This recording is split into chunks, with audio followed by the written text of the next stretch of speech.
नमस्कार दोस्तों। आज की इस चर्चा में हम एक बेहद ही दिलचस्प सफर पर निकलने वाले हैं। हम शुरुआत करेंगे 7वीं शताब्दी के एक बेहद खौफनाक और क्रूर भू राजनीतिक संघर्ष से और धीरे धीरे गहराई में उतरते हुए जीवन के कुछ सबसे बड़े दार्शनिक सवालों तक पहुंचेंगे। इतिहास और दर्शन का ये अनूठा संगम है ना, ये असल में हमें ऐसे सवालों के जवाब देता है जो आज के इस आधुनिक दौर में भी बिल्कुल सटीक और प्रासंगिक बैठते हैं। तो चलिए बिना किसी देरी के इस कहानी को समझना शुरू करते हैं। जरा साल 614 ईस्वी की कल्पना कीजिए। यरूशलेम पर एक बहुत ही क्रूर कब्जा हो चुका है और इस जीत के नशे में चूर ससानिद राजा खुसरो परवेज बिजाइंटिन सम्राट हेराक्लियस को एक खत लिखता है। ये कोई आम खत नहीं था, इसमें अहंकार कूट कूट कर भरा था। उसने लिखा, सभी देवताओं में सबसे महान और पूरी दुनिया के स्वामी खुसरो की ओर से, हेराक्लियस, अपने सबसे नीच और मूर्ख दास को, तुम कहते हो कि तुम्हें अपने प्रभु पर भरोसा है, तो फिर तुम्हारे प्रभु ने यरूशलेम को मुझसे क्यों नहीं बचाया? ये शब्द अपने आप में उस दौर के भारी तनाव और ईरानी ताकतों की अजेय लगने वाली शक्ति की पूरी कहानी बयां कर देते हैं। उस वक्त उन्हें हराना नामुमकिन सा लग रहा था। अब दिलचस्प बात यह है कि उस समय दुनिया में सिर्फ ये दो सेनाएं नहीं लड़ रही थीं, बल्कि समानांतर गठबंधनों का एक पूरा बिसात बिछा हुआ था। एक तरफ ससानिद थे जो पारसी धर्म को मानते थे और मक्का के बहुदेववादी उनकी इन जीतों का जमकर जश्न मना रहे थे। वहीं दूसरी तरफ बिजांटीन थे जो ईसाई थे और शुरुआती मुसलमान कहीं ना कहीं उनके प्रति सहानुभूति रखते थे, क्योंकि दोनों ही एकेश्वरवाद यानी एक ईश्वर को मानने वाले थे। उस वक्त मक्का के लोग मुसलमानों का मजाक उड़ा रहे थे कि देखो, जैसे ससानिदों ने रोमनों को कुचल दिया है, बिल्कुल वैसे ही हम भी तुम्हें पूरी तरह खत्म कर देंगे। माहौल पूरी तरह से निराशाजनक था। और ठीक इसी निराशा और अंधकार के बीच अचानक एक मूल स्रोत ग्रंथ सूरे अर रूम सामने आता है। इसकी शुरुआत होती है इन रहस्यमयी अक्षरों से, अलीफ लाम मीम। ये कोई आम बात नहीं थी, ये एक बेहद चौंकाने वाली भविष्यवाणी की नींव थी जिसमें उस समय के पूरे विमर्श को ही पलट कर रख दिया।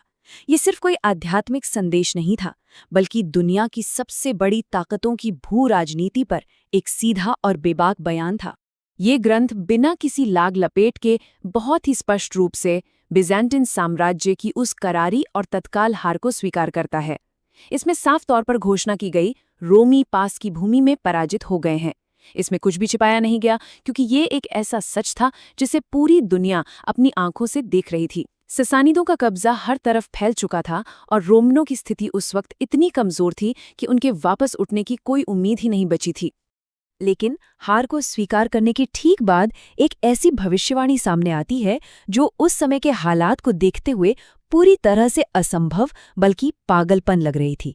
ग्रंथ में कहा गया, और अपनी हार के कुछ ही वर्षों के भीतर वे विजयी होंगे। जरा सोचिए, ये कितनी बड़ी बात थी।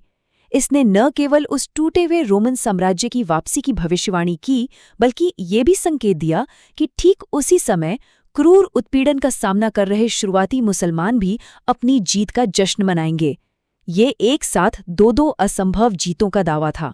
इस दावे को लेकर मक्का में क्या खलबली मची, इसे इतिहास के एक बहुत ही मशहूर किस्से से समझा जा सकता है। ये भविष्यवाणी लोगों को इतनी नामुमकिन लगी कि अबू बकर ने उबय बिन खल्फ के साथ पूरे 100 ऊँटों की शर्त लगा ली कि ये भविष्यवाणी बिद इस सिनीन के भीतर पूरी होकर रहेगी। अब ये बिद इस सिनीन अरबी भाषा का एक बहुत विशिष्ट शब्द है जिसका मतलब होता है 3 से 10 साल की एक तय समय सीमा। ये किस्सा हमें बताता है कि परिस्थितियां चाहे कितनी भी विपरीत क्यों ना हो, इस ग्रंथ की बात पर कितना गहरा और अटल विश्वास था। अगर आप घटनाओं के इस क्रम को देखें तो ये वाकई हैरान करने वाला है। 603 ईस्वी में ससानिद हमला शुरू होता है।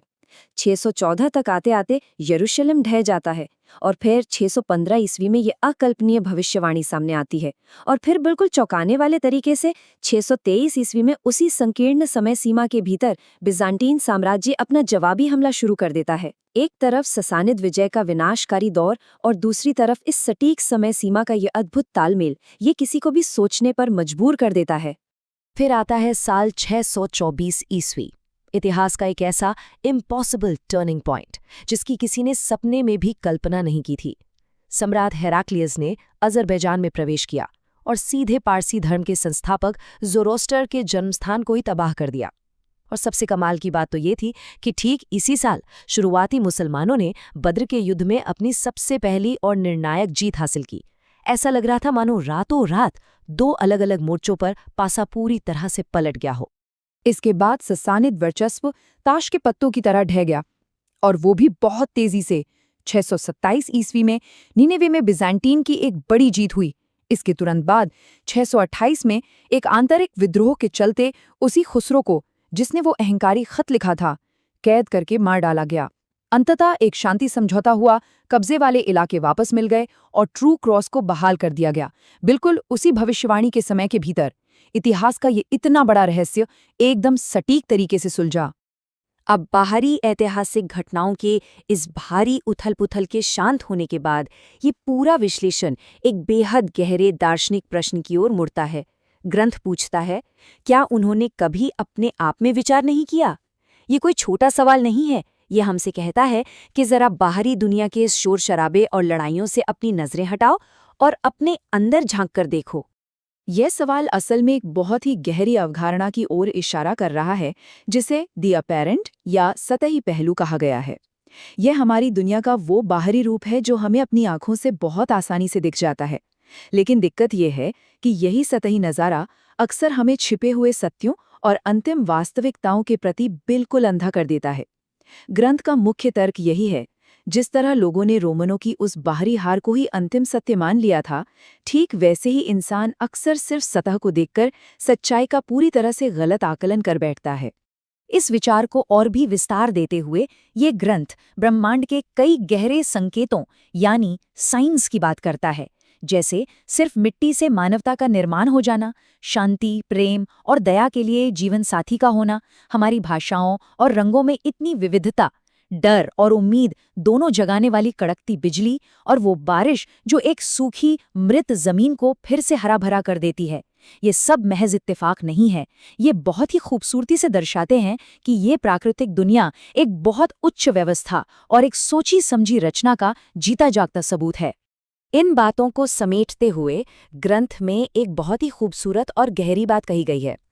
वह जीवित को मृत से और मृत को जीवित से निकालता है और पृथ्वी को उसकी मृत्यु के बाद जीवन देता है। जरा इस पर गौर कीजिए। प्रकृति में भौतिक पुनरुत्थान की ये जो दार्शनिक बात है, ये सीधे तौर पर बिज़ांतीन साम्राज्य के उस असंभव लगने वाले राजनीतिक पुनरुत्थान से जुड़ती है। यानी जो खत्म हो चुका लग रहा था, उसे फिर से जीवन मिल गया। ये इस पूरे विषय को एक धागे में पिरो देता है। तो इस पूरी चर्चा के अंत में ये विश्लेषण हमें एक बहुत ही विचारोत्तेजक सवाल के साथ छोड़ जाता है।